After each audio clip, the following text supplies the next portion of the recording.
kita baru tahu ada sebuah nota diplomatik dengan kode referensi Beijing 1448. Ternyata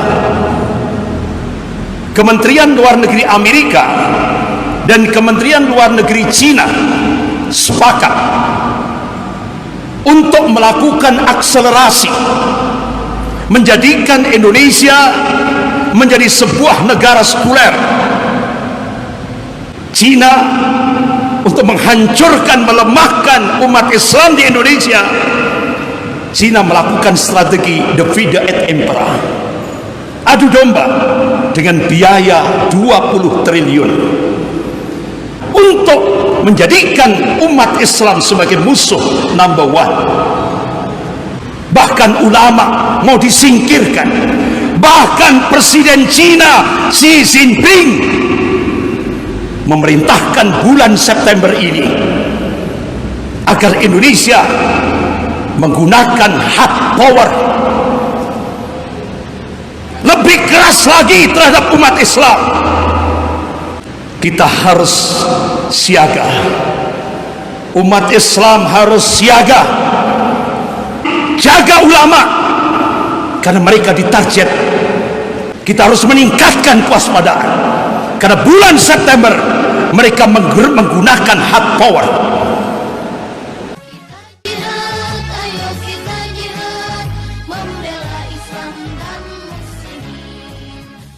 Masyarakat muslimin jamaah Jum'ah rahimakumullah, puji dan syukur kita panjatkan kehadirat Allah Subhanahu wa taala yang atas rahmat, taufik serta hidayahnya kita masih diberikan nikmatul iman wal Islam. Semoga Allah Subhanahu wa taala senantiasa membimbing kita ke jalan yang lurus, yaitu jalan Shiratal Mustaqim. Dan semoga Allah Subhanahu wa taala senantiasa memberkahi dan merahmati kehidupan kita sampai kita menghadap kehadirat Allah penuh dengan ridho dan ampunannya. Amin ya rabbal alamin. Salawat serta salam semoga tetap tercurahkan pada Rasulullah sallallahu alaihi wasallam beserta keluarga, para sahabat dan pengikutnya yang senantiasa istiqamah dalam memperjuangkan syariahnya, dalam menegakkan sunnah-sunnahnya sebagaimana pemahaman para salafus saleh. Masyarakat muslimin jamaah Jum'ah rahimakumullah,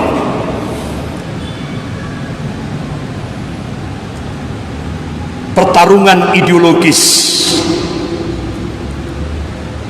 umat Islam lebih khusus di Indonesia dengan golongan komunis, Ordo Yesuit atau yang sering kita kenal dengan Kristiani radikal, kelompok nasionalis sekuler, ini berlangsung sudah sejak dulu sampai sekarang. Bahkan di Indonesia yang kita saksikan, komunis sudah ditopang oleh Syiah Rafidhah. Bahkan pertarungan ini tidak lepas daripada skenario global yang ingin mencengkeram Indonesia, di mana Indonesia penduduk muslimnya terbesar di seluruh dunia, dan itu diakui oleh lembaga riset dunia, The Pew Forum on Religion and Public Life. Indonesia diletakkan pada ranking pertama jumlah penduduk muslim terbesar di seluruh dunia. Oleh karena itu, Indonesia adalah sasaran target utama. Terlebih gerakan Zionisme internasional yang mentargetkan 2025 Mereka ingin mencengkram kuku-kukunya dalam semua lini kehidupan di Indonesia. Saya masih ingat apa yang dipidatokan Dr. Mahathir Mohamad ketika acara Islamic Conference. Beliau pidato, "The Jews rule this world by proxy." Jadi Yahudi ini ingin menguasai dunia ini lewat proksi, boneka. Kalau kita lihat kekinian, Zionisme Yahudi internasional, tangan kanannya adalah kapitalisme Amerika, tangan kirinya komunisme Cina. Jadi kapitalisme Amerika dan komunisme Cina itu adalah proksi Yahudi. Walaupun kita lihat zahirnya Amerika dan Cina seakan-akan mereka berperang, tapi itu hanya kamuflase, sandiwara. Kita diingatkan oleh Allah Subhanahu wa taala dalam surah Al-Maidah ayat 82. A'udzubillahi minasyaitonir rajim. La tajidanna asyadan nas adawatan lil ladzina amalu yahuda wal ladzina asyraku. Sungguh kalian akan menyaksikan orang-orang yang paling keras permusuhannya terhadap hamba-hamba Allah yang mukmin, kata Allah, al-Yahud, Yahudi, dan orang-orang musyrik. Kita baru tahu ada sebuah nota diplomatik dengan kode referensi Beijing 1448. Ternyata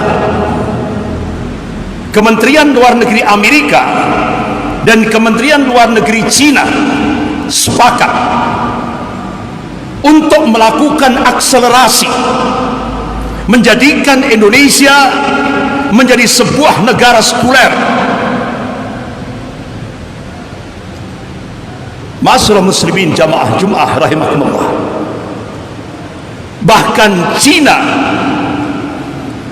Partai Komunis Cina, sudah sejak tahun 1986 Partai Komunis Cina sudah mengincar Indonesia.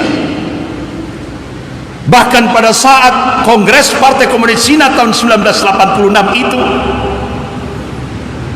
Cina melakukan kajian tentang Indonesia. Diambil sebuah kesimpulan, ada 3 hambatan Cina untuk melakukan penetrasi ke Indonesia. Yang pertama, regulasi dan doktrin anti komunis. Hambatan yang kedua, positioning Pancasila sebagai musuh komunis. Hambatan yang ketiga, sikap anti komunis umat Islam seluruh Indonesia masih solid. Ma'asyiral muslimin jamaah Jumat rahimakumullah. Ternyata apa yang saya sampaikan ini implikasinya i-polisosbud hankam. Ada 2 buah foto. Foto yang pertama dan foto yang kedua, dua-duanya presiden dunia Islam. Yang pertama, foto sebelah kanan, Presiden Turki Tayyip Erdogan. Beliau ziarah di makamnya Muhammad Al-Fatih. Foto sebelah kiri itu Presiden Indonesia. Beliau ziarah di makamnya Mustafa Kemal Atatürk. Apa implikasi dari 2 buah foto ini? Foto yang sebelah kanan, beliau melakukan perubahan besar-besar Turki sebagai sebuah negara yang sekuler ekstrim, beliau rubah dengan 3 aktivitas yang sangat fundamental sekali. Yang pertama, gerakan sholat subuh berjamaah. Yang kedua, gerakan infak dan sedekah. Yang ketiga, bangunan silaturahim antara umara dan ulama, bangunan ukhuwah antara ormas-ormas Islam. 3 aktivitas fundamental ini digerakkan oleh Presiden Turki Tayyip Erdogan ke seluruh wilayah Turki. Allahu Akbar. Dalam waktu 50 tahun Turki berubah dari sekuler ekstrim, tahap demi tahap menjadi sebuah negara Islami. Akhirnya puncaknya beliau launching Hagia Sophia. Masa Imperium Romawi itu sebuah gereja, ketika ditaklukkan oleh Muhammad Al-Fatih rahimahullah, Hagia Sophia dibeli dengan harta pribadi beliau, kemudian diwakafkan untuk umat Islam. Yang pada masa pemerintahan Mustafa Kemal Atatürk, Hagia Sophia dijadikan museum. Ketika pada masa Presiden Tayyip Erdogan di launching menjadi masjid, dan tepat tanggal 24 Juli 2020 Hagia Sophia digunakan untuk sholat Jum'ah dengan jargon dari Hagia Sophia ke Masjidil Aqsa. Ini benar-benar menggetarkan dunia barat. Tidak hanya sekedar jargon. Presiden Tayyip Erdogan pasca launching Hagia Sophia, yang waktu itu beliau mengundang khusus qari untuk membaca tilawah Al-Quran pada saat pembukaan Hagia Sophia untuk digunakan sholat Jum'ah pertama kali, yaitu pemuda dari Aceh Darussalam. Karena Aceh Darussalam, kalau kita buka dari sisi historis, itu masuk ke Khalifahan Turki Utsmani. Bahkan di sana ada mujahidah, yaitu Laksamana Kemal Hayati, mujahidah yang dididik untuk menjadi mujahidah di Turki Utsmani, sehingga beliau seorang mujahidah yang tangguh, yang berhasil membunuh komandan angkatan laut penjajah Belanda. Dan itu sampai sekarang sejarah itu masih bisa kita lihat di Aceh Darussalam. Tapi belum pernah mujahidah Laksamana Kemal Hayati masuk dalam buku-buku sejarah yang dibaca oleh anak-anak kita. Ini penggelapan sejarah. Masyaallah muslimin jamaah Jum'ah rahimakumullah. Akhirnya apa yang terjadi? Presiden Tayyip Erdogan mengundang pimpinan Harakatul Muqawamah Al-Islamiyah Ismail Haniyeh. Benar-benar ini menggetarkan dunia barat. Amerika, negara-negara barat marah. Tapi Presiden Tayyip Erdogan menunjukkan izzah sebagai seorang pemimpin dunia Islam. Turki tidak Turki yang dulu. Allahu Akbar. Allah tunjukkan kekuasaannya. 8 pemuda Islam dari Indonesia, alumni dari ITB, Institut Teknologi Bandung, diundang oleh Presiden Tayyip Erdogan untuk mencari ladang gas di laut Turki. Allahu Akbar. Selama ini Turki impor gas dengan Rusia dan beberapa negara yang lain. Allah tunjukkan kekuasaannya.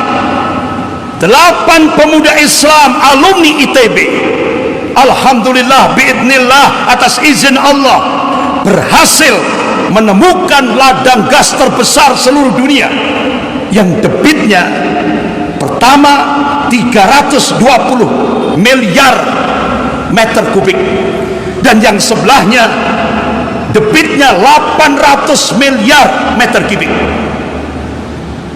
sehingga akhirnya Turki stop impor gas dari Rusia dan beberapa kawasan yang lain.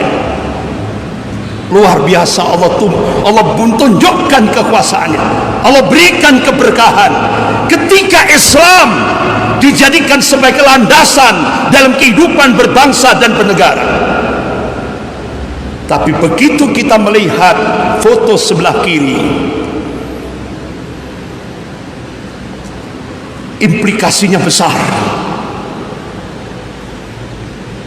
Pulang dari ziarah dari Mustafa Kemal Atatürk, beliau secara resmi menghapus 3.741 perda syariah di seluruh Indonesia, karena dianggap itu menghambat investasi ekonomi di Indonesia. Dampak daripada ketika berubah kiblat ke Cina, apa yang terjadi? Cina untuk menghancurkan, melemahkan umat Islam di Indonesia, Cina melakukan strategi divide et impera, adu domba dengan biaya 20 triliun. Jadi ormas-ormas Islam di Indonesia diadu domba, kelompok-kelompok umat Islam di Indonesia diadu domba dengan masalah-masalah yang tidak prinsip.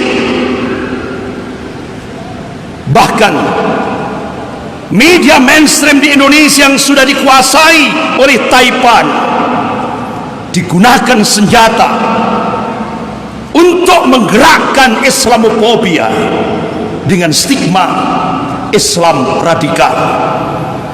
Jadi stigma radikal itu adalah hanya hantu yang diciptakan untuk menjadikan umat Islam sebagai musuh number one. Dan puncaknya kita bisa melihat akhirnya ada sebuah stigma yang disampaikan oleh Ketua Dewan Pembina Ideologi Pancasila. Beliau sampaikan agama adalah musuh terbesar Pancasila. Logikanya sekarang di Indonesia agama adalah musuh negara, dan akhirnya puncaknya untuk menjebol poin kedua dan poin ke-1 hasil Kongres Partai Komunis Cina, dimunculkanlah rancangan undang-undang HIP. Wa makar wa makarallah wallahu khairul makirin. Mereka membuat makar dan Allah membalas makar mereka, dan Allah sebaik-baik membuat makar. Akhirnya tokoh-tokoh ulama tampil berada di garda terdepan untuk menyelamatkan negara kesatuan Republik Indonesia ini dari ancaman Partai Komunis Cina. Akhirnya Majelis Ulama Indonesia Pusat dengan ditopang didukung oleh Majelis Ulama seluruh Indonesia mengeluarkan maklumat kepada umat Islam seluruh Indonesia dari Sabang sampai Merauke agar menolak RUU HIP. Kenapa? Dasar negara Indonesia akan diganti dengan ideologi komunis. Ketuhanan yang Maha Esa, yaitu bermakna tauhid, akan diganti dengan ketuhanan yang berkebudayaan. Bahkan tidak hanya itu, landasan hidup berbangsa dan bernegara yang selama ini ketuhanan yang Maha Esa, tauhid, dijadikan sebagai landasan dalam kehidupan berbangsa dan bernegara, sekarang mau dirubah landasannya tidak bukan ketuhanan yang Maha Esa, tapi iptek. Astagfirullah. Akhirnya RUU HIP dari DPR diserahkan pada pemerintah, dan ujung-ujungnya pemerintah hanya mengganti casingnya, tapi substansinya sama. Diganti RUU PIP, diganti lagi RUU BPIP. Akhirnya Majelis Ulama Indonesia Pusat memberikan warning, kalau RUU BPIP ini tetap dilanjutkan, Majelis Ulama Indonesia Pusat akan mengangkat panglima, menggerakkan Masyirah Kubra dengan jargon iskariman au mutsyahidan.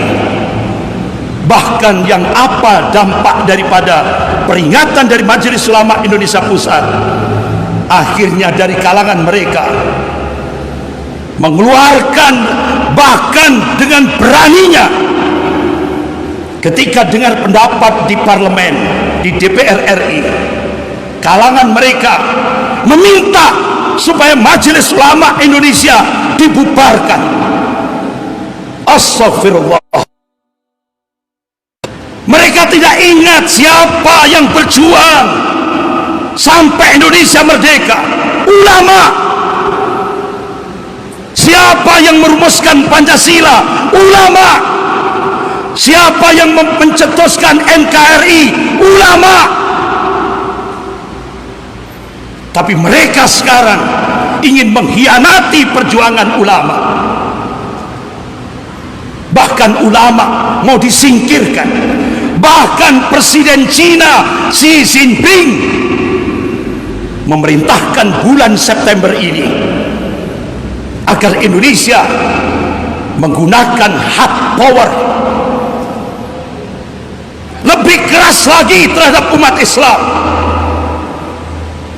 dan itu sudah dijalankan, dan ini akan digerakkan. Hard power ini tidak lepas daripada perintah Presiden Cina Xi Jinping. Bahkan info, mudah-mudahan tidak salah, di Jawa Timur ini ada pergerakan kurang lebih 1000 yang disiapkan, disebar di seluruh Jawa Timur. Kita harus siaga. Umat Islam harus siaga. Jaga masjid, jaga imam-imam masjid, jaga ulama, karena mereka ditarget kurang lebih 1000 yang sudah digerakkan di Jawa Timur ini. Kita harus meningkatkan kewaspadaan, karena bulan September mereka menggunakan hard power. Masyaallah muslimin, jamaah Jum'ah rahimakumullah. Bahkan Presiden Xi Jinping tanggal 1 Oktober akan resmi menjadikan Indonesia menjadi koloni Cina. Benar-benar pertanyaannya, apa yang bisa kita perbuat untuk 4 tahun ke depan? Apa yang kita bisa perbuat untuk 4 tahun ke depan? Satu sisi Rasulullah SAW sudah memberikan kabar pada fase keempat Mulkan Jabriyah ini semua banyak dipenuhi oleh penguasa-penguasa diktator, penguasa yang menyengsarakan rakyatnya, penguasa yang memaksakan kehendak bagi rakyatnya. Oleh karena itu Rasulullah SAW memberikan kiat, kalau kita ingin selamat pada fase keempat yang dipenuhi dengan fitnah-fitnah akhir zaman ini, yang pertama, Rasulullah menyerukan al-mubaddirah bi'amal, bersegera beramal soleh, jangan ditunda. Yang kedua, at-tamassuk bisunnah, berpegang pada sunnah Rasulullah SAW. Yang ketiga, ar-ruju' ilal ulama, kembali ke ulama. Ulama yang mana? Kata Imam Syafi'i rahimahullah, cari ulama yang paling dibenci oleh golongan kafir dan golongan munafik, jadikan itu sebagai pijakan. Yang keempat, kuatkan kesabaran, kuatkan kesabaran. Ya ayyuhalladzina amanu sabiru wasabbiru warabbitu wattaqullaha la'allakum tuflihun. Yang kelima, ad-du'a, doa. Terus apa yang bisa kita perbuat pada 4 tahun ke depan? Waktu kita singkat, tapi kita diberikan keyakinan oleh Allah, wa man nasru illa min indillahil azizil hakim. Kemenangan itu datangnya dari Allah yang maha perkasa lagi maha bijaksana. Wa kana haqqan alaina nasrul mu'minin. Kewajiban kami, kata Allah, memenangkan golongan mukmin. Islam pasti akan dimenangkan oleh Allah Subhanahu wa taala. Itu sebuah kepastian. Golongan mukmin pasti dimenangkan oleh Allah Subhanahu wa taala. Oleh karena itu, apa yang bisa kita perbuat? Yang pertama, 4 tahun ke depan jangan ditunda, gerakkan terus. Dakwah tauhid harus terus kita gerakkan, karena itu pondasi kalau kita ingin mendapatkan al-falah, kemenangan dari sisi Allah Subhanahu wa taala. Yang kedua, tarbiyatul islamiyah. Ayo munculkan dari pesantren-pesantren kita, madrasah-madrasah kita, lembaga-lembaga pendidikan Islam kita, generasi Rabbani, generasi yang semua pola pikirnya, semua aktivitasnya rujuk ilal Quran was sunnah. Jadikan pesantren-pesantren kita, madrasah-madrasah kita, lembaga-lembaga pendidikan Islam kita menjadi sarana strategis untuk membangkitkan sofatul Islamiyah, kebangkitan Islam. Kemudian yang ketiga, as-siyasah as-syar'iyyah. Ayo ajak umat Islam ini jangan sampai buta politik. Kalau umat Islam buta politik, apa yang terjadi di Andalusia akan terjadi di Indonesia. Ayo jadikan umat Islam di Indonesia ini supaya melek politik, terutama as-siyasah as-syar'iyyah, politik syar'i, politik Islam.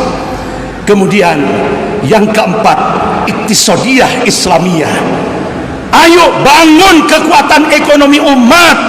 Dari mana? Masjid, masjid, masjid.